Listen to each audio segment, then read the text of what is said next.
All right, so first thing we're going to do is we're going to get a little resin in here. We've got these deep cavities, as you recall, so that could prove challenging, or maybe not. The resin just went flying.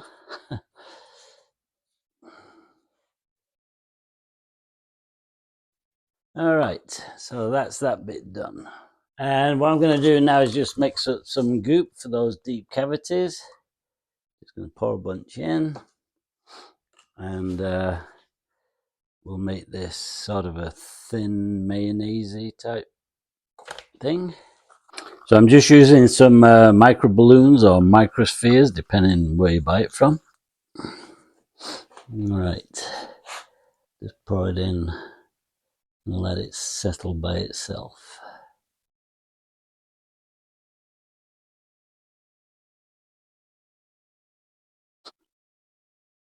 And then we'll start to lay up some of the thin stuff. I don't think weight is a problem with this plane, so I'm not concerned about using, a solid chunk like this. I'll refill my resin. Okay, I've got the resin poured in, so I'm just going to hit it with the heat gun to blow any bubbles out. Get it up to temp. That should do that. Give it a little tap on the side.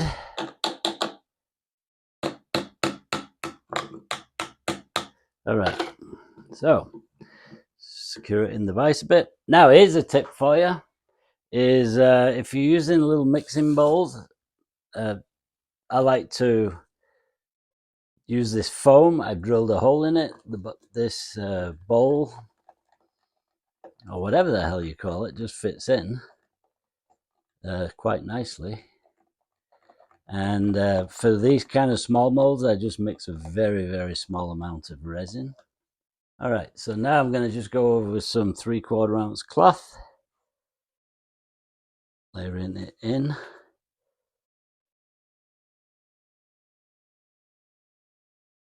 Get it into the splooge.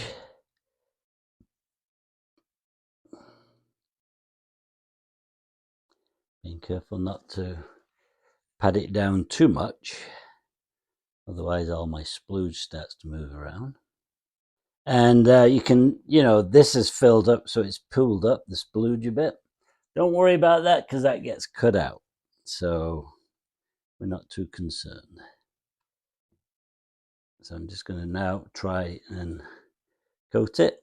Now, I have no idea how much wiggle room is on this plane as far as this fitting the, I guess, the foam around the nacelle. So what I've decided to do is kind of build a thin one.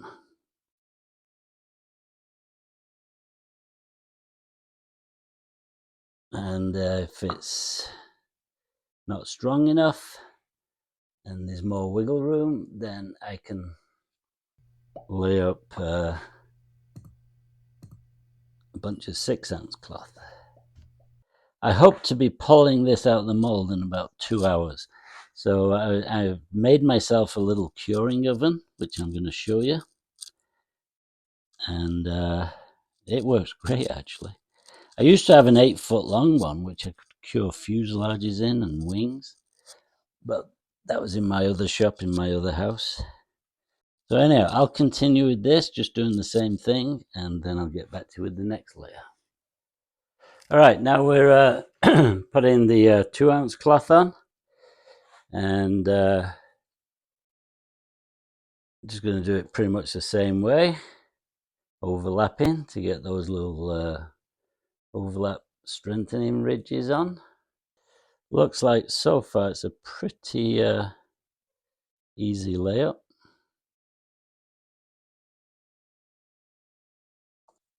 So now I'm going to come up the side walls. Just put a relief cut in case I need it.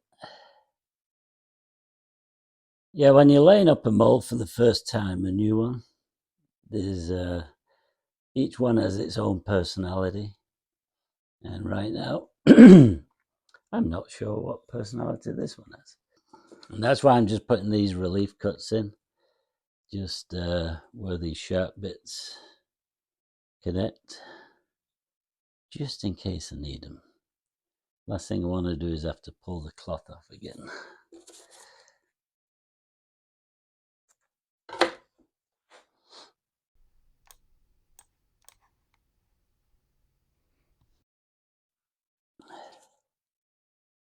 So what I'm going to do is basically 2 layers. I've done the 3/4 ounce, so I'm going to do 2 layers of 2 ounce. Well, I think I'll do 1 layer of the 2 ounce, and I'll just go to 3 ounce for the last one, which gets me in somewhere around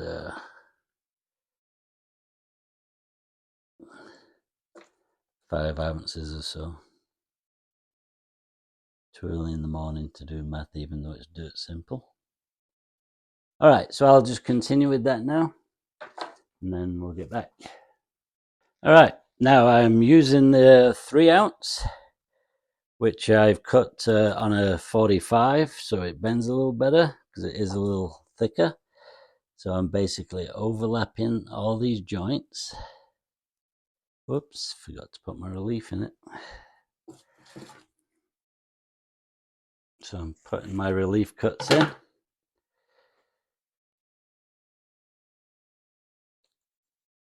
And overlapping them, as I say. I was supposed to have got, I think it's saline, I think it is, which is supposed to be real soft cloth. Unfortunately, they sent me the wrong one. So this is just a tad stiffer than what I would like, and that's why I'm cutting the reliefs so that it folds better. Now, I'm just gonna put a little scratch there on the mold. That's to show me that that is where I started from, because it's so easy to get mixed up with where you were at with these cloths. Once they get wetted out, you can't really tell sometimes. And you notice I'm extending beyond the shoulder here. That is so it's going to make it easy to trim. And I make sure I get resin on it. If you don't put resin on, it's a bugger to trim. So that's what I'm doing there. And also, it allows you to sort of see where your last bit of cloth went once you get motoring along. So far, this mold is laying up real nice. There's nothing lifting that I can see just yet. Sometimes you'll get a mold which just doesn't want to do what you want it to do.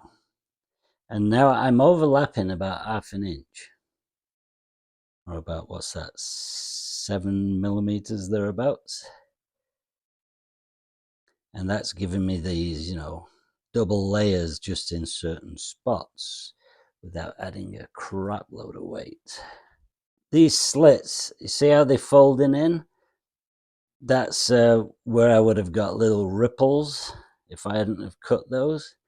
I mean, you can generally work them out, but it just makes laying up a whole lot more difficult.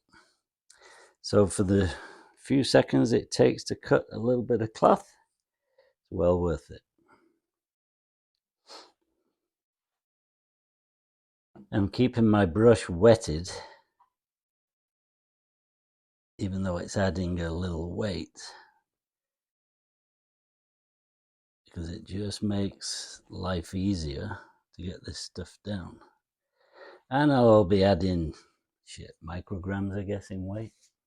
And by cutting the cloth on a 45-degree angle to the weave, it makes the cloth more flexible, where it'll bend around contours so much easier.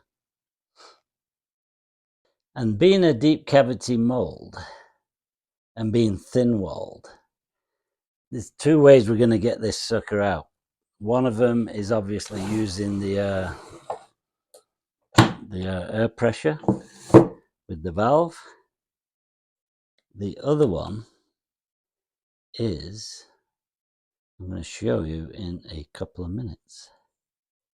Because trying to pull something like this out when it's so thin, when you're trying to do a super lightweight part, guaranteed the side walls are going to split on me. And believe it or not, I learned this technique watching a baking show. I was trying to learn how to bake a while back. But it's kind of neat. It's a neat trick. It'll work for a pie, it'll work for my pot. That's the way I look at it. So 2 more pieces, I think, and we'll be in good shape. So by adding these overlaps, instead of it being like just a 2 ounce or a 3 ounce or whatever cloth you're using, it basically doubles it up in that one little overlay. So that's kind of like adding strengthening ribs without a crap load of weight. So I'm coming up to my mark now, which I put on the flange. So this is the last piece. Right, we're doing a pressure mold, a pressure release mold. So what we need to do is just add a couple of bits of 6 ounce cloth where the valve is, which is, I believe, here. And that's going to help stop the mold busting apart when we apply 80 psi to it. Because right now, the mold isn't really that super strong. So I need just a little bit of strength in that area. And hopefully it all works. I may have to adjust what I do because it may just come flying off. All right, here's going to be the little trick for helping to release. Not guaranteed, but it certainly helps. So just cut a strip of cloth. In this case, we're going to sort of get it on here. So we're going to put it at a couple of strategic spots. We're going to put it here.